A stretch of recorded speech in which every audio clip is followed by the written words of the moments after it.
پسندیدگی کی کیفیت حاصل ہو، اطمینان کی کیفیت حاصل ہو۔ یہ کیفیت ختم کرنے کے لیے شیاطین الانس بڑی محنت سے کام کر رہے ہیں کہ مسلمان چاہے مردم شماری میں مسلمان اپنے آپ کو لکھتے رہیں، مگر دین کے معاملات میں ان کے ذہنوں کے اندر شک پیدا ہو جائے اور وہ مطمئن مسلمان نہ رہیں۔ اس کے بھی مختلف اس پہلو کے بھی مختلف میدان ہیں، جن میں ایک یہ ہے جو آج کل چل رہا ہے۔ ابھی حضرت مولانا یحییٰ صاحب سے بات ہو رہی تھی، بعض فتنوں کی طرف ہم لوگ متوجہ تھے، لیکن میں یہ سمجھتا ہوں کہ اس وقت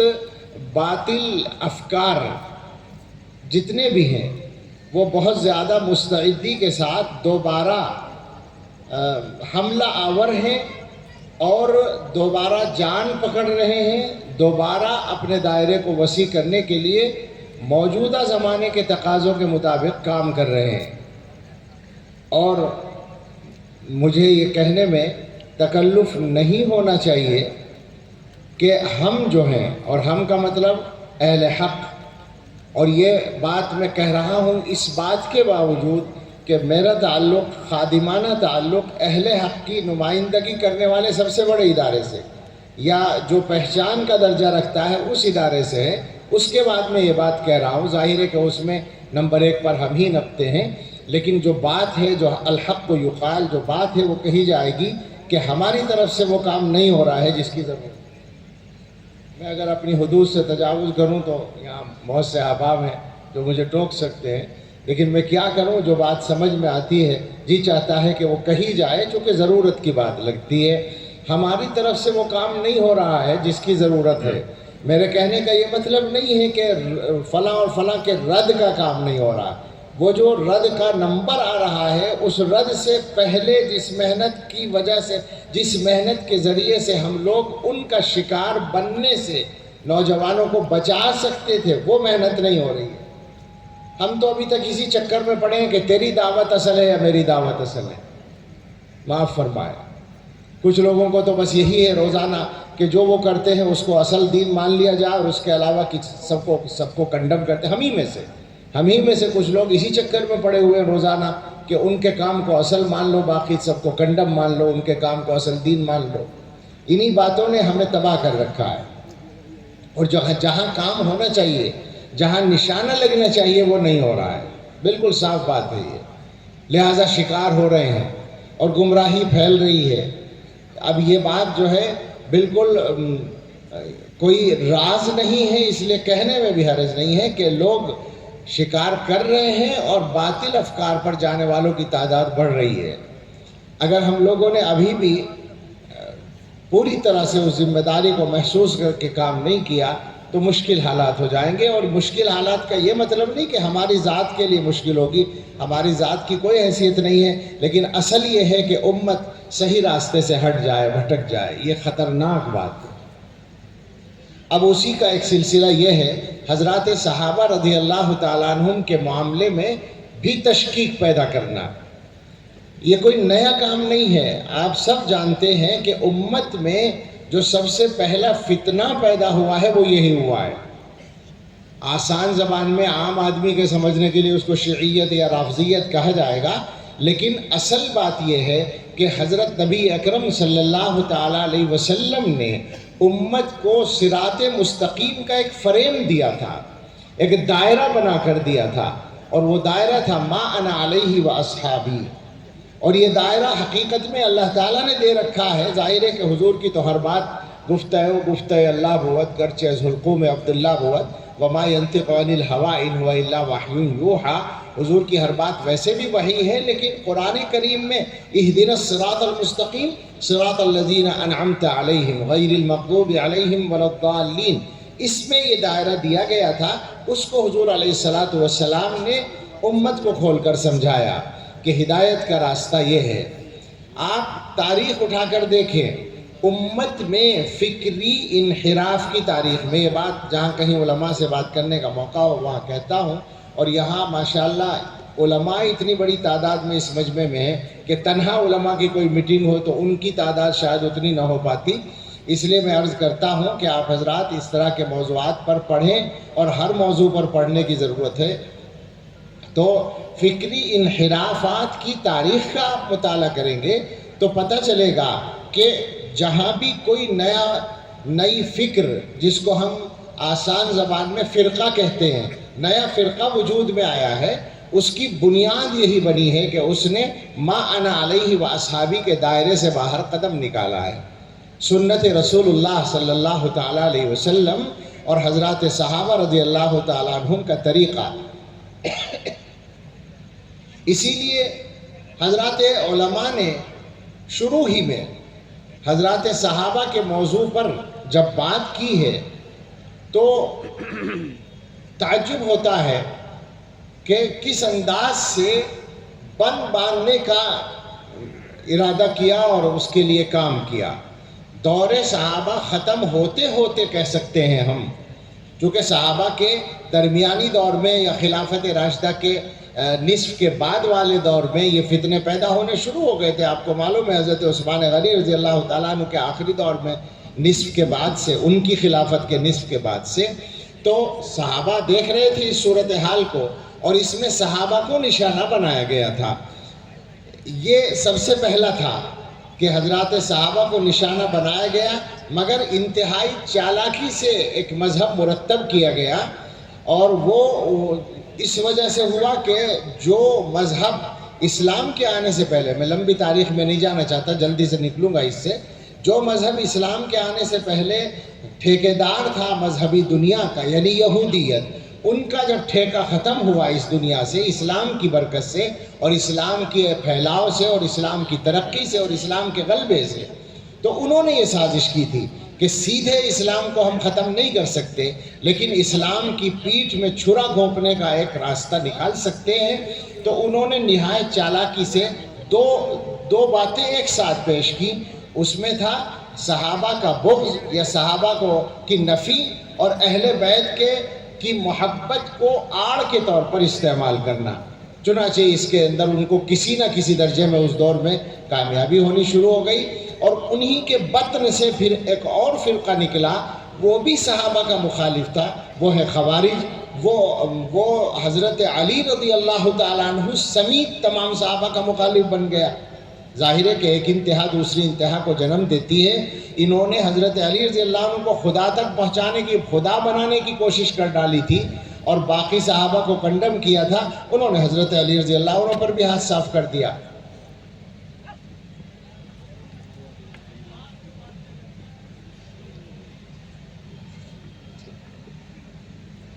ان کا سفر ہے، اس لیے اللہ کی حفاظت کرے۔ تو وہ جو اگلا طبقہ نکلا جس کو ہم خوارج کے نام سے جانتے ہیں، وہ اور زیادہ بعض پہلوؤں سے غلو تک پہنچ گیا۔ تو یہاں سے سلسلہ شروع ہوا۔ اس کے بعد سے آپ پوری امت میں جب بھی کوئی انحراف پائیں گے تو وہاں یہی ملے گا کہ ما انا علیہ و اصحابی کے معیار کو چھوڑا گیا۔ لہٰذا آج کے زمانے میں بھی اہل حق کو راستے سے بھٹکانے کے لیے اسی پرانے نسخے کا استعمال کیا جا رہا ہے، اور ان کا کام اپنے میں شمار ہونے والے بعض لوگ آسان کر رہے ہیں۔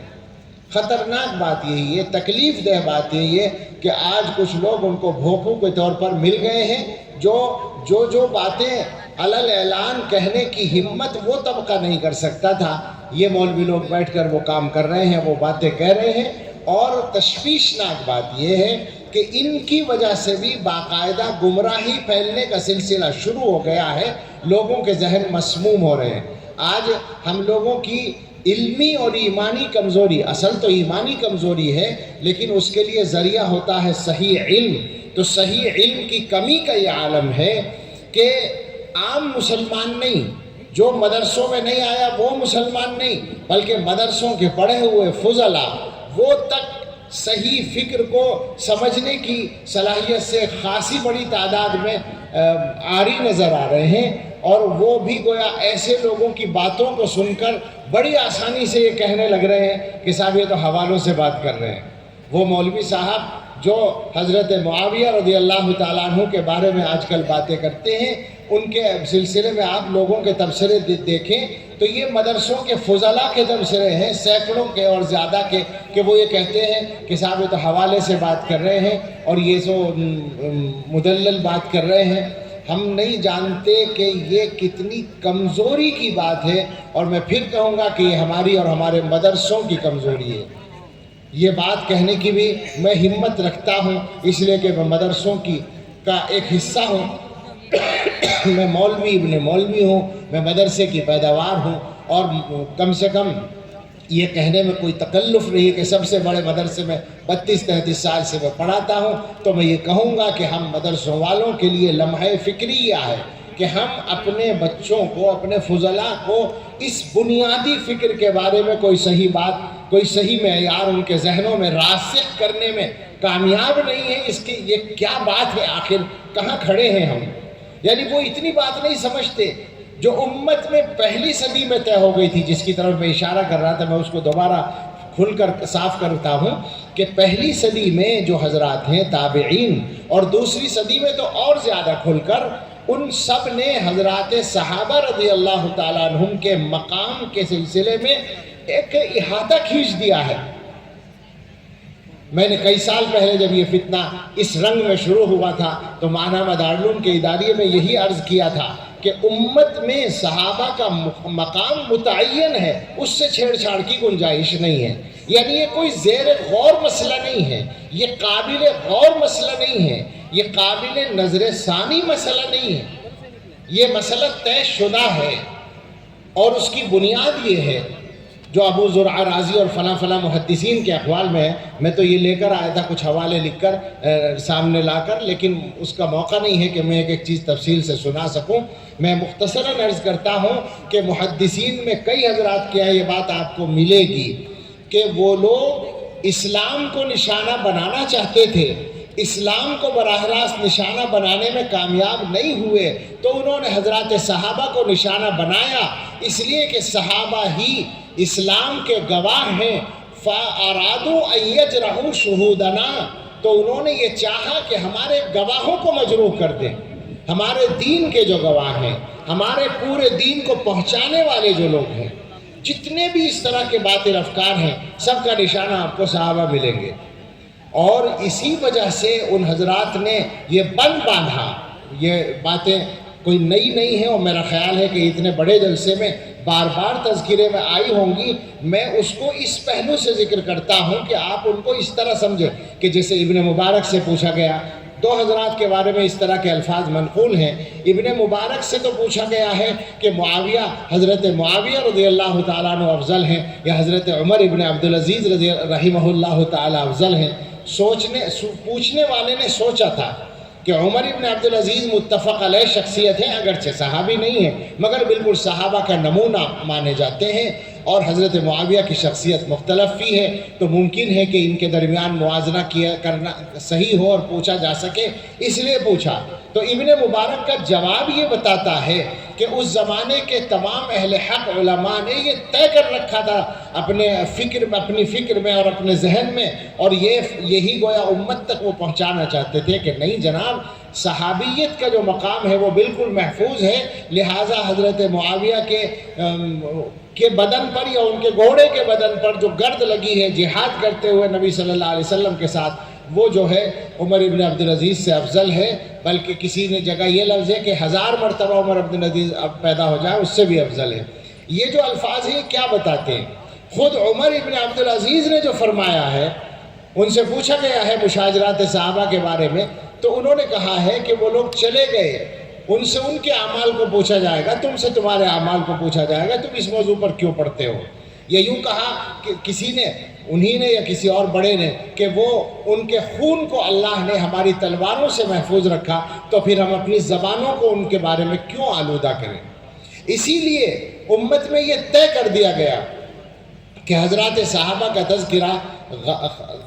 برے طریقے سے نہیں کیا جائے گا۔ بالکل صاف لفظوں میں ہے یہ بات، ہم نے پچھلے مہینے یہ بات عرض کی ہے اپنے ماہنامہ دارالعلوم کے اداریے میں، اور زبانی بھی عرض کی ہے کہ اس غلط فہمی کو ذہنوں سے نکال دیں کہ حضرت معاویہ رضی اللہ تعالیٰ عنہ یا کسی صحابی کے بارے میں آپ کو کتابوں میں لکھی ہوئی کوئی بات مل رہی ہے تو آپ اس کو بیان کرنے کا حق رکھتے ہیں۔ اول تو جو بیان کیا جا رہا ہے وہ عام طور پر شیعوں کی مغلظات، اور کیا کہنا چاہیے، مغلظات کا لفظ بھی مجھے ہلکا لگتا ہے، غلاظتیں ہیں، سچی بات ہے، لیکن اگر اس میں سے کچھ اہل سنت کی کتابوں میں آپ کو مل گیا ہے تو آپ یہ نہ سمجھیں کہ آپ بڑی علمی فتوحات آپ کو حاصل ہو گئی یا بڑا کارنامہ آپ نے انجام دے دیا کہ آپ کے بقول جو مولویوں نے چھپا رکھا تھا، میں وہ گھٹیا الفاظ نہیں نقل کرتا ہوں، وہ جو مولویوں نے چھپا رکھا تھا اس کو آپ ظاہر کرنے کا فریضہ انجام دے رہے ہیں، بالکل نہیں۔ کسی بڑے عالم سے وہ چیزیں مخفی نہیں تھیں، مگر امت کے تمام علماء نے یہ طے کیا تھا کہ حضرات صحابہ کے مقام کی حفاظت کیے بغیر دین کی حفاظت ممکن نہیں ہوگی، لہٰذا ان کا تذکرہ خیر کے ساتھ ہوگا۔ اگر ان کے بارے میں کسی حدیث میں کوئی کسی غلطی کا بالفرض تذکرہ بھی ہے تو وہ غلطی بیان نہیں کی جائے گی، اور بیان اس لیے نہیں کی جائے گی کہ غلطی کا جو ذمہ دار ہے، غلطی پر جزا اور سزا دینے کا جو ذمہ دار ہے رب العالمین، وہ پہلے ہی ان سے راضی ہونے کا اعلان کر چکا ہے، تو آپ کون ہوتے ہیں اپنی ناراضی کا اظہار کرنے والے؟ حکیم امت رحمۃ اللہ علیہ کی بات یہاں نقل کی جا سکتی ہے۔ حضرت تھانوی رحمۃ اللہ علیہ نے فرمایا کہ صحابہ کے آپس کے معاملات میں اگر کوئی امت کا عام آدمی کا مطلب وہ سارے مولوی بھی ہیں جو اپنے آپ کو بہت بڑا سمجھتے ہیں، وہ سب مراد ہیں، ما سوى صحابہ مراد ہے۔ صحابہ کے مشاجرات کے بارے میں اگر امت کا کوئی آدمی گفتگو کرتا ہے تو حضرت تھانوی رحمۃ اللہ علیہ نے فرمایا کہ اس کی مثال ایسی ہے کہ ایک بادشاہ کے بیٹوں میں کوئی اختلاف ہو جائے، یعنی شاہزادوں میں اختلاف ہو جائے اور کوئی بھنگی ان کے بارے میں تبصرہ شروع کر دے تو اس سے کہا جائے گا کہ اپنی حیثیت میں رہو، اپنی حدود میں رہو۔ سچی بات یہ ہے کہ مثال اس سے بھی بڑی بنتی ہے۔ حقیقت یہ ہے کہ ہمارے اور صحابہ کے درمیان اس سے کہیں زیادہ فرق ہے جو ایک بھنگی اور شاہزادے کے درمیان ہے، لہٰذا منہ کھولنے کی گنجائش نہیں ہے۔ اور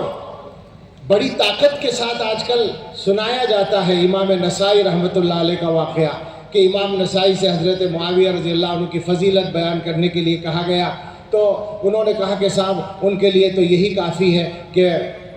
وہ چھوٹ جائیں، برابر سرابر کیا الفاظ تھے وہ، اور اس پر پھر حملہ، اس کی وجہ سے ان پر حملہ ہوا اور اسی میں وہ شہید ہو گئے۔ بالکل ٹھیک ہے، یہ واقعہ اپنی جگہ، لیکن اسی کے ساتھ ساتھ امام نسائی رحمۃ اللہ علیہ کی بات جو علماء نے نقل کی ہے وہ یہ ہے کہ امام نسائی رحمۃ اللہ علیہ سے پوچھا گیا صحابہ کے سلسلے میں، خاص طور سے حضرت معاویہ ہی کے سلسلے میں، یہ الفاظ نقل کیے ہیں تہذیب الکمال سے، شیخ عوامہ کی ایک کتاب ہے اس میں نقل کیے ہیں، ان النسائی سئل عن معاویہ بن ابی سفیان صاحب رسول اللہ صلی اللہ علیہ وسلم، حضرت امام نسائی رحمۃ اللہ علیہ سے حضرت معاویہ ابن ابی سفیان رضی اللہ عنہما کے بارے میں پوچھا گیا، فقال، تو انہوں نے فرمایا، اور یہ ان کا ارشاد بالکل وہی ترجمانی کر رہا ہے جو اس زمانے میں امت کے تمام بڑے فرماتے تھے اور بعد تک یہ اسی پر قائم ہیں، فرمایا کہ انما الاسلام کدار لہا باب، اسلام ایک گھر کی طرح ہے جس کا ایک دروازہ ہے، فباب الاسلام الصحابۃ، ذرا سمجھیے گا تعبیر کی عمدگی کے ساتھ وہ کیا بتانا چاہتے ہیں، اسلام کا دروازہ صحابہ ہیں، فمن آد الصحابۃ انما اراد الاسلام،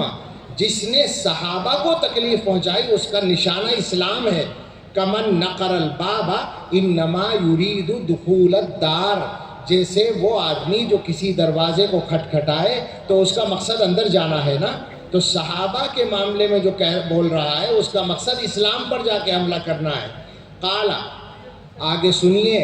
یہ امام نسائی کے الفاظ ہیں، فرمایا فمن اراد معاویہ فانما اراد الصحابہ، جس نے معاویہ کو نشانہ بنایا حقیقت میں اس کا نشانہ صحابہ ہے۔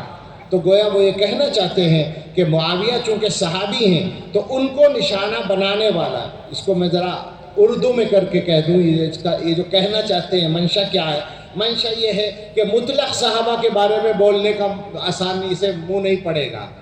یا یہ کہ ہمت نہیں ہوگی، تو وہ سوچتا ہے آدمی کہ آسان جو نشانہ اور آسان شکار حضرت معاویہ ہو سکتے ہیں رضی اللہ تعالیٰ عنہ، لہٰذا مطلق صحابہ کے بارے میں بات کرنے کے بجائے معاویہ رضی اللہ عنہ کے بارے میں بات کرتا ہے۔ جب وہ معاویہ رضی اللہ عنہ کے بارے میں بات کرے گا تو آپ سمجھ لیں کہ ایک عام آدمی کو اتنا میسج تو پہنچ جائے گا کہ معاویہ بھی صحابی ہیں اور صحابی ہونے کے باوجود ان کے اندر یہ اور یہ اور یہ اور یہ عیب ہے، تو صحابی کے بارے میں یہ باتیں سن کر آدمی یہ مان لے گا کہ صحابی ایسا بھی ہو سکتا ہے جس کے اندر یہ خرابیاں ہوں۔ حالانکہ حضرت معاویہ ان خرابیوں سے پاک ہیں، لیکن میں مان لوں کہ جو وہ کہہ رہے ہیں سننے والا کیا سمجھے گا کہ صحابی بھی ایسا ہو سکتا ہے، لہٰذا پھر آگے صحابہ کو مطعون کرنے کا سلسلہ آسان ہو جائے گا۔ یہ اصل میں ایک راستہ ہوتا ہے، یہ چور دروازہ ہوتا ہے حضرات صحابہ کو نشانہ بنانے کا۔ اس لیے اس زمانے میں ضرورت پڑی ہے کہ ان موضوعات پر بات کی جائے اور ان ظالموں کو جنہوں نے حضرت معاویہ رضی اللہ تعالیٰ عنہ سے صلح کرنے پر ابن رسول اللہ صلی اللہ علیہ وسلم، جن کو حضور نے اپنا بیٹا کہا، جن کو حضور نے سید کہا، حضرت حسن رضی اللہ تعالیٰ عنہ، ہم سب ان پر قربان ہو جائیں، ہمارے ماں باپ قربان ہو جائیں، ان کی شخصیت کو نشانہ بنایا گیا ان ظالموں کی طرف سے فقط اس لیے کہ انہوں نے حضرت معاویہ رضی اللہ تعالیٰ عنہ سے صلح کیوں کر ڈالی۔ تعجب کی بات ہے، حیرت کی بات ہے۔ آپ اندازہ کریں بغض صحابہ کی انتہا کا، آپ اندازہ کریں کہ جگر گوشہ رسول کو، سیدنا حسن ابن علی رضی اللہ تعالیٰ عنہما کو، عجیب باتیں ہیں۔ آپ سوچیں کہ یہ آل رسول اور اہل بیت کا نعرہ لگانے والے، اہل بیت کی محبت کے دعوے کرنے والے، اپنی محبت میں سچے ہیں، اگر ان کو حضرت حسن رضی اللہ تعالیٰ عنہ کے فیصلے سے اختلاف ہے تو یہ سچے کیسے ہو سکتے ہیں؟ ان کے فیصلے پر اعتراض کر کے یہ اہل بیت کی محبت میں سچے کیسے ہو سکتے ہیں؟ بالکل جھوٹے لوگ ہیں۔ ان کے سامنے ہمیں کھول کر یہ بات کہنی ہے کہ سیدنا حسن ابن علی رضی اللہ تعالیٰ عنہما اللہ کے نبی صلی اللہ علیہ وسلم کی کہ جگر کا ٹکڑا ہے، اشبہ برسول اللہ صلی اللہ علیہ وسلم ہے، کیا شاندار محبوب شخصیت ہے ان کی۔ ان ظالموں نے تو ان کے کردار کو بھی مجروح کرنے کی کوشش کی ہے اور ان کے واقعات کو بگاڑ کر پیش کرنے کی کوشش کی ہے۔ کیسی شخصیت ہے؟ صدیق اکبر رضی اللہ تعالیٰ عنہ بیٹھے ہیں اور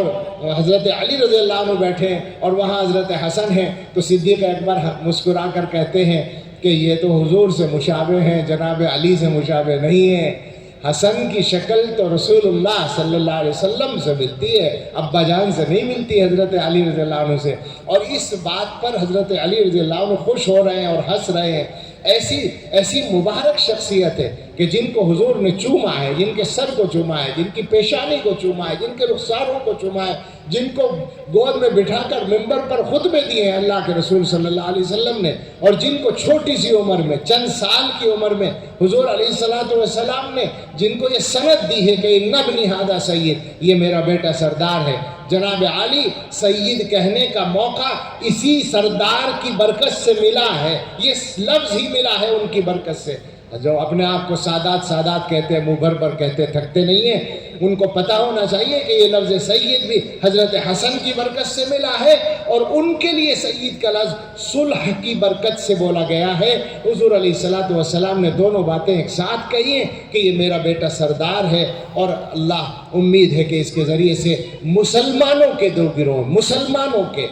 ایک مسلمان اور ایک کافر نہیں، دو گروہ، دونوں مسلمان، یعنی گویا جماعت علی اور جماعت معاویہ رضی اللہ عنہما۔ بے شک ہمارا مذہب ہے، مسلک ہے، رائے ہے، نظریہ ہے، پختہ نظریہ ہے کہ وہاں حضرت معاویہ رضی اللہ عنہ اجتہادی غلطی پر ہیں، حضرت علی رضی اللہ عنہ صحیح رائے پر ہیں، لیکن من المسلمین دونوں جماعتیں مسلمانوں کی ہیں۔ ان دو جماعتوں کے درمیان اللہ اس بچے کے ذریعے صلح کرائے گا۔ یہ مقام ہے حضرت حسن رضی اللہ تعالیٰ عنہ کا۔ اور اگر کچھ لوگوں کو یہ خیال ہو کہ ہمیں اہل بیت کے سلسلے میں ہمارے دلوں میں ویسی محبت نہیں ہے، تو ہم سب کی طرف سے اعلان کرتے ہیں، یہ گناہگار بندہ، ادنا طالب علم، دارالعلوم دیوبند کا چھوٹا سا مدرس اور دارالعلوم دیوبند کو ماننے والی ہے پوری جماعت، دنیا بھر میں پھیلی ہوئی، اس فکر پر چلنے والی اور اس فکر سے متفق رہنے والی جماعت، ان سب کی طرف سے ہم اعلان کرتے ہیں کہ ہم اہل بیت کی محبت پر جیتے اور مرتے ہیں۔ ہم اہل بیت کی محبت کا، ان کی پاکیزگی کا، ان کی طہارت کا عقیدہ رکھتے ہیں۔ مجھے اچانک ابھی یاد آ گئے وہ الفاظ جو میں نے اپنے ایک بزرگ حضرت امام ربانی حضرت گنگوہی رحمۃ اللہ علیہ کے پوتے حضرت مولانا حکیم عبدالرشید محمود عرف حکیم ننو میاں رحمۃ اللہ علیہ سے سنے تھے. مجھے معلوم نہیں عبارت کس کی آج تک مجھے نہیں ملی، لیکن حکیم صاحب سے میں نے اب سے کوئی 45-40 سال پہلے یہ الفاظ سنے تھے. وہ فرماتے تھے کہ ہمارا عقیدہ ہے، یعنی علماء دیوبند کا، کہ اہل بیت اطہار یعنی پاکیزہ اہل بیت اطہار سب کے سب تقی القلب، نقی الباطن، صفی الاخلاق، ذکی النسبہ، عالی النسب، راضی مرضی عند اللہ، محفوظ من اللہ تھے. یہ ہمارا عقیدہ ہے. ہم بالکل اس ذمہ دارانہ اسٹیج سے یہ اعلان کرتے ہیں کہ حضرت حسن رضی اللہ تعالیٰ عنہ ہمارے سر کا تاج ہیں. ہمارا سر کیا حیثیت رکھتا ہے کہ وہ ہمارے سر کے تاج بنے؟ ہمیں تو ان کے قدموں کی دھول کو اپنے تاج میں رکھنے کا ہمارے بڑے سے بڑے آدمی کو موقع مل جائے تو اس کی سعادت کے لیے بہت ہے. اور جب یہ بات ہے تو حضرت حسن رضی اللہ تعالیٰ عنہ کی فضیلتیں دو ہیں. ایک یہ کہ وہ جسد رسول کا حصہ ہیں بالواسطہ، اور دوسرے یہ کہ وہ حضور علیہ السلام کی زیارت سے مشرف ہیں. تو جناب عالی یہ شرف تو حضرت معاویہ رضی اللہ تعالیٰ عنہ کو اور زیادہ مضبوطی کے ساتھ حاصل ہے کہ ان کو صحبت رسول صلی اللہ علیہ وسلم ملی ہے. انہیں کتابت کاتب رسول ہونے کا شرف حاصل ہوا ہے، اور کتابت وحی بھی ثابت ہے. بہت سارے محدثین نے اس کی صراحت کی ہے، اس پر باقاعدہ آج کل باتیں ہو رہی ہیں. ہر خوبی کو ان سے نفی کرنے کی کوشش ہو رہی ہے. بہرحال مجھے شاید اتنی بات بھی کرنا مناسب تھا یا نہیں، دیر ہو گئی، تقریباً آدھے گھنٹے کے قریب. میں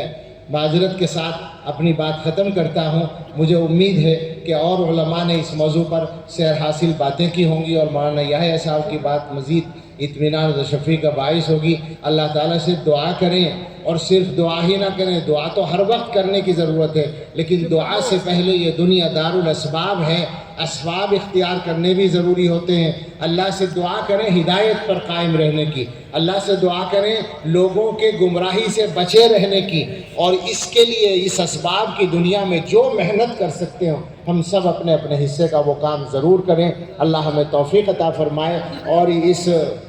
کانفرنس کو اللہ تعالیٰ اس سلسلے میں بھی کوئی باقاعدہ اور بامقصد اور منظم کام شروع ہونے کا ذریعہ بنا دے. اللہ تعالیٰ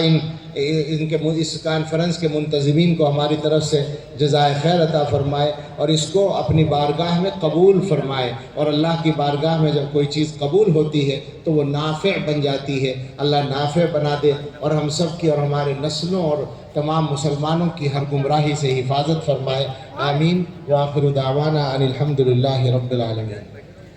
جزاک اللہ.